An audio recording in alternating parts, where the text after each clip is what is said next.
nahihiya lang ako. Pero inisip mo ba na ganun ang magiging epekto mo sa TikTok or even Instagram, but especially TikTok? Actually, hindi po eh. Tsaka, hindi talaga po siya nagsimula sa TikTok. Naalala ko dati, nagsimula siya Musical.ly pa lang. Parang, meron ako nung app na yun, tapos meron ako lagi pinapanood na babae, tapos sinanay ko lang siyang gayahin. Tapos pag-post ko, ang daming nanood. So, gulat ako, dito pa ba ako makikilala? So, nagulat lang ako, tapos pinagpatuloy ko lang po. Did you always want to dance? Actually, sing po talaga. Kaso manood sa dance, tsaka sa acting. Pero nung bata ako, makulit po kasi talaga ako noon eh. Mahilig ako kahit ano. Sumayaw, kumanta, umarte.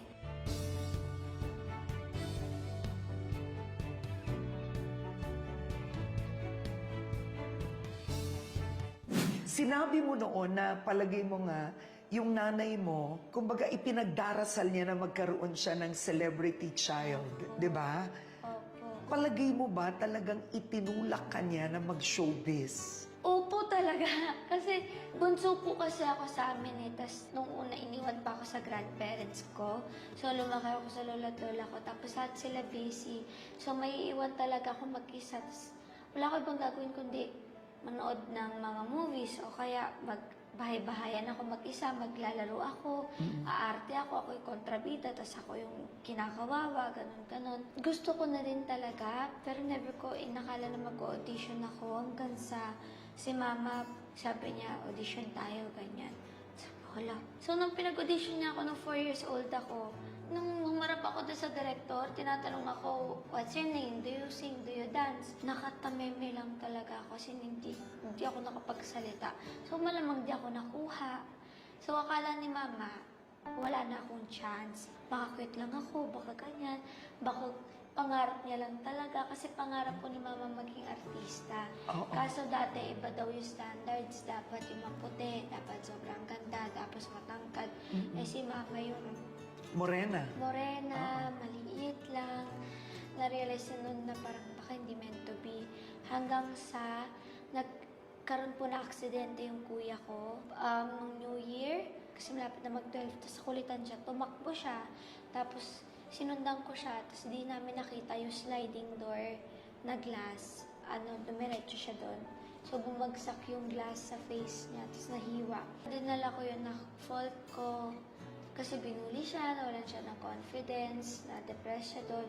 Hanggang ngayon, kasalanan ko naman din talaga doon. Hindi ko sinasadya, hindi ko naman alam na yun yung mangyayari. So, nung may nahanap yata na flyer yung tita ko ng beauty pageant ng mga bata. Tapos sumali ako doon. Tapos yung prize doon, ginamit ko para mapagamot yung kuya ko. Saka, doon ako nagkaroon ng confidence na akala ko kasi grand winner ako. Di ko alam na may mga first, second, ganyan. So sabi ko kay mama, Mama, ready na ako mag-artist. Ako na yung mismo nagsabi kay mama. Kasi nawalan na talaga ng hope sa akin si mama after ng isa ko audition na yun eh. Yung napanalunan mong premyo, binigay mo yun pampagamot Yes po. doon sa kapatid mo. Yes po. Para mabawasan yung scar.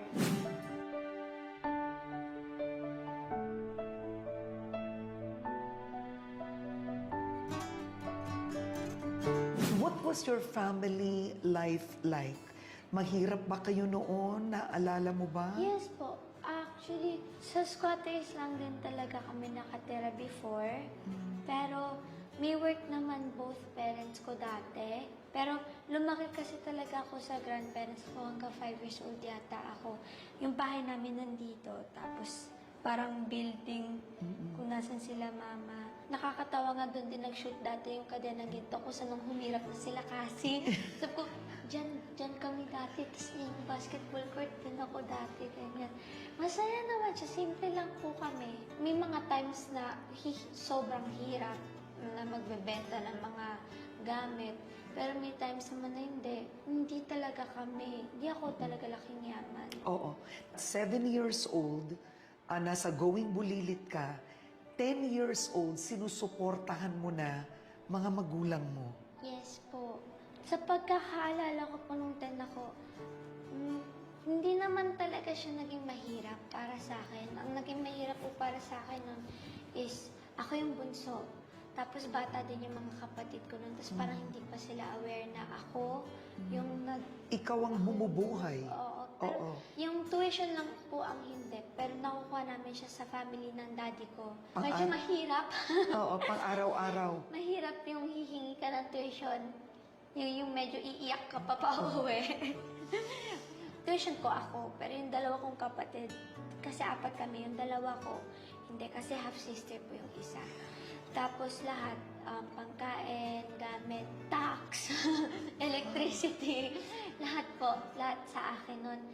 Yung struggle ko dati, dyan bata sila, hindi pa nila alam kung gaano kahirap kumita ng pera. Ako kasi bata pa lang ako, naranasan, namulat na ako ng hirap kumita ng pera. Yeah. Sobrang nawalan po ko ng childhood dun kasi dami ko sinacrifice. May mga dream school ako, as in, mga gusto ko talagang school na kaya ko naman. Pero kapag pumasok ako sa school na yon, magugutom kami.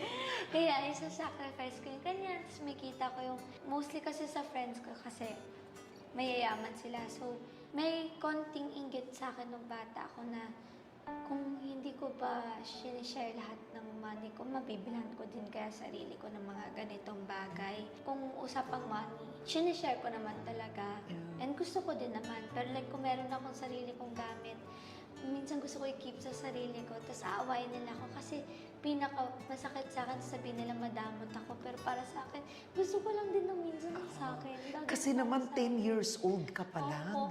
Pero, nung tumatanda na sila ate, sila kuya, pansin ko, ay, parang bumabait na sila. Kasi natututo na sila mag-thank you, mag-sorry, or magsabi, uy, kay Blight yan, uy, nagpaalam ka na ba kay Blight? As in, nung tumanda na sila, sabi ko, ay, alam na nila, ang hirap ng buhay. Honestly, Andrea, do you think you matured early because of the responsibilities you had to shoulder? Opo, pero dati litong-lito ako kasi ang aga ko nagdalaga. Tapos nung nag-15 ako, parang nagkaroon ako ng breakdown na, hala, 5 years na lang, 20 na ako. So iyak ako ng iyak. Tapos nung nag-15 ako, bumalik ulit ako sa pagkabata kasi natakot ako. So sabi ko, ayoko, ganyan. Mix po siya eh. Yung pagbe-baby talk ko na lagi nagte-trending. Kasi voice ko talaga siya. Oo nga. Pero hindi siya yung napipili ko subconsciously. Bigla lang siya nagsiswitch. Kasi nung bata ako, kulang din ako sa pansin. Kasi nga, bunso ako, hindi ako naman sa parents ko. Baby talaga ako. Dati pa. Pero may boses talaga ako. Pero yung pagka-baby voice ko, sometimes good and bad. Kasi minsan lalabas siya kapag ibig sabihin nun, komportable ako sa'yo. Or feeling ko, may nakikita akong father figure sa'yo, or kuya figure, ate figure. Kasi lumaki din ako sa broken family. So wala ako masyadong father figure talaga. Tapos maaga din naman tayong father figure ko na yung lolo ko. So pag nakakita ko ng ganon, lumalabas yung pagka-baby talk ko kasi feeling ko, ay, maaalagaan niya ako. Minsan lumalabas siya kapag masyado akong excited or kapag masyado akong happy. Pero minsan lalabas din siya kapag di ako komportable sa tao. Parang natatakot ako, nahihiya ako. So hindi ko siya talaga napipili. Minsan marirealize ko na lang kapag inaasar na ako ng mga tao na doon ako nagbe-baby talk. Na-hurt ka ba doon? Kumbaga pati pananalita mo, tono ng boses mo. Hindi, kasi kahit ako hindi ko din maintindihan eh. Bumabalik at bumabalik talaga siya. Nababago ko lang siya kapag may role ako. Kasi trabaho yon at saka kailangan. So feeling ko, part talaga siya ng childhood ko na nawala.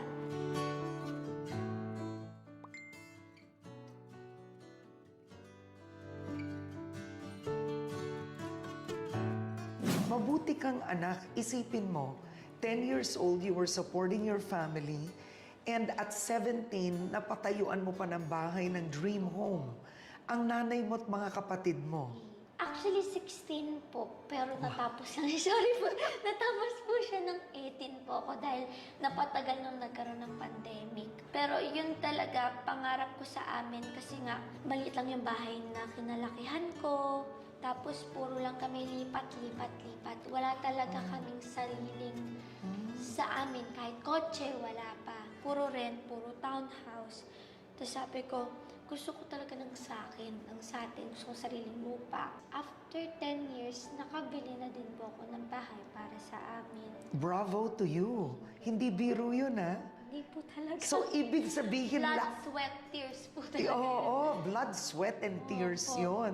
How do you feel about your house? Mayroon po talaga akong gustong subdivision dati pa, pero hindi pa kaya financially. Tapos nung nagkaroon ng kadenang ginto, binaliktad niya yung life ko. Tapos ang daming blessings na dumating. Sabi ko kay mama, parang kaya natin bilhin yung gusto ko talaga na lupa, yung gusto ko subdivision. Yung house na yun actually for my family talaga. Meron akong sarili kong dream house for my own family. Pero ito, para sa amin. Tapos may rule ako sa mga kapatid ko. Kasi tight kami talaga magkakapatid. Kaya sabi ko sa kanila, kailangan magstay kayo sa bahay na to ng mga 5 years pa. Kasi tumatanda na yung mga kuya at ate ko. So sabi ko, kailangan nyo sulitin muna kasi kakabili ko pa lang neto. Kailangan pag may asawa na kayo, saka kayo aalis. Alam mo, ngayong nakilala kita, you are a very good daughter, kayod ka ng kayod, you're sacrificial, iniisip mo mga kapatid mo, and yet merong image ka, ang perception sa'yo na wild ka. Right? Kasi po, makulit po talaga ako. Aminado naman ako eh. At saka, lumalabas ako, dami akong kaibigan. Kaso lang, marunong akong mag-balance. Pero do you feel unfair minsan yung paano kanila tinitignan? Opo. Malayo sa tunay mong pagkatao. Sobra. Isa yun sa frustrations ko at frustrations din ng lahat ng kaibigan ko. As in, sila mismo magsasabi sa akin, hindi mo to deserve. Yung baby talk ko, kala kasi nila napapakit ako. Pero yung friends ko, alam nila na ganun lang talaga ako as a person. So sila yung minsan naaawa pa sa akin. Pero kasi, wala po ako talagang magagawa eh. Kahit anong pilit ko, like, for example, nung kakashargaw ko, Yeah. nag-beach clean up po ako. Pinost ko siya para lang to inspire more people to do it. Hindi para ipakita na nagpapakabait ako. Kasi kahit na yun yung ginawa ko, lahat ng comment section, it's fake. Or kaya yung comment pa rin yung mga mantika. Kasi meron akong music video na meron akong tinikman na mantika. Or kaya yung Bruno Dewberry kasi binili ako doon sa tindahan. Kaya kahit na anong gawin ko, wala talaga sa kakayanan ko na mabago yung paningin ng mga tao kung yun yung pipilitin nilang tingnan. Oh. But then, what people don't know, I read something about you, is you have 3 wallets. Is that true? Yes po. And you have a main wallet and you have a charity wallet. Yes po. Yung mga 150, 20, 200 nasa charity wallet ko. Yung 500 tsaka 1,000 lang yung sa sarili. Oh, saan nang galing to? Kasi po, lagi kapag may dadaan, kapag nasa highway tayo, or ano, tapos may mga namamalimos, lagi po ako nagbibigay. Tapos kasi ang hirap kapag may sarili akong wallet. Tapos, so meron ako nakahanda. Tapos yung charity wallet ko, meron na mga naka-fold, mga 50, 20, 20, para kapag ano, ganyan. Kasi nape-pressure ako ng sobra kapag malapit na po yung mawala yung stoplight, tapos hindi ko mabibigay. Pero malinaw na alam mo ang pakiramdam nila. Kasi kinwento mo dati, galing kayo sa squatters. Yes po. Alam mo yung hirap ng buhay noon. Yes po, at saka, kaya minsan malaki din po ako magbigay. Tapos sasabihin nila na it's too much, or like sasabihin nila na pang-aano lang nila yan. Kaya sabi ko, paano kung hindi? Diba? Paano kung gusto lang talaga nila na may makakain sila? Kung ikaw kaya, sa parang 100 na lalakaran nila na mga sasakyan, sino lang ba yung nagbibigay sa kanila? Minsan nga wala eh. Para maisip pa rin nila na meron pa rin may pake sa kanila at mga handang tumulong sa mga katulad nila.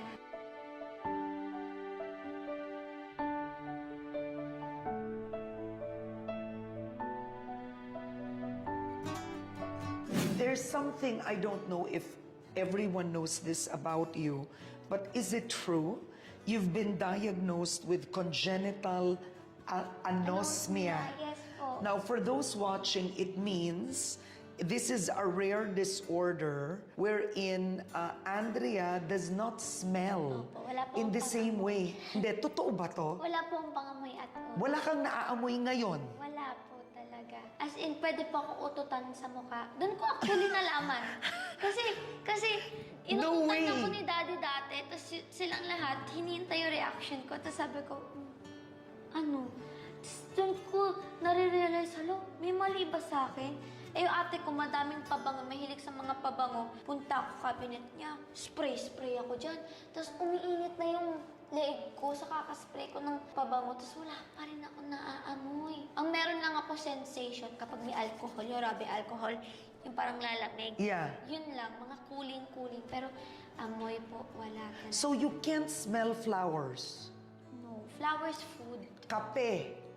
Kulang pa rin po ako ng 5 senses ko. As in, Oo. kulang pa rin at saka hindi ko pa rin na-experience yung world kung paano siya na-experience. Mahilig po ako sa pabango actually. Oh, Kahit paano wala ka akong namimili ng pabango Yung ngayon? ate ko, enjoy ako, pinapaamoy ko, ano amoy neto, explain mo. Pero yung sense of taste mo, kompleto. I mean, parang like vanilla, you can taste. Sa akin po kompleto naman, pero hindi ko po masasabi kasi pinanganak akong Oo ganito. So, nga. hindi ko makukompare Oo. kung anong natitikman Yeah. niya sa natitikman ko. So, hindi ko alam if kulang siya sa akin. Pero sabi nila, ate, kulang. Kaya daw ako mahilig sa mga sobrang maasim, maalat, sweet. Kaya kapag si ate, pag mag-describe siya ng scent, ito yung parang nasa garden ka. Ganon. Mahirap po is panis na pagkain. Oo nga. Kasi hindi ko alam. Nasira. Opo, lalo na paggatas. Tapos yung hindi pa see-through, hindi pa transparent. So, hindi ko alam talaga. Paggatas talaga, iinom ako. Panis, kasi nagdudura ako talaga siya. Or minsan may mga pagkain na hindi lasang panis, pero amoy panis na. You think you were born Naubos ko you were na. born like this? Yes po. Wala po talaga akong memory ng kahit na anong amoy. Wow. Wala po talaga. 3 years old pa lang ako, may memory na ako ng life ko eh. Pero Yeah. sa'yo po wala. Oo. I just want to ask Gladys to be my girlfriend.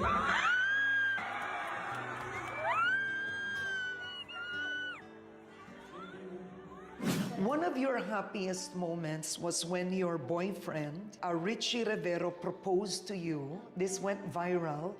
And sinasabi ng ilan, alam mo na daw yon. Hindi po. Actually, ang totoo niyan, ihing-ihi na ako noon. Ang dami na, after nung game, dami na nagpa-picture, pero ako, CR na ako. Tapos, umupo lang ako, may inedit lang ako, tapos CR na ako, tapos biglang kinuha niya yung mic. Tapos, syempre, nagsasalita siya, nakinig ako, tapos, nasa utak ko pa rin, CR na talaga ako. Tapos, bigla siyang, I just want to ask, hala! Tapos, nawala yung CR ko. Kasi nanginig ako eh. As in, first time yung tuhod ko nanlamig. Although may kutob ako, slight. Kasi before nun, nanliligaw na po siya. Tapos sabi ko, after na lang ng UA.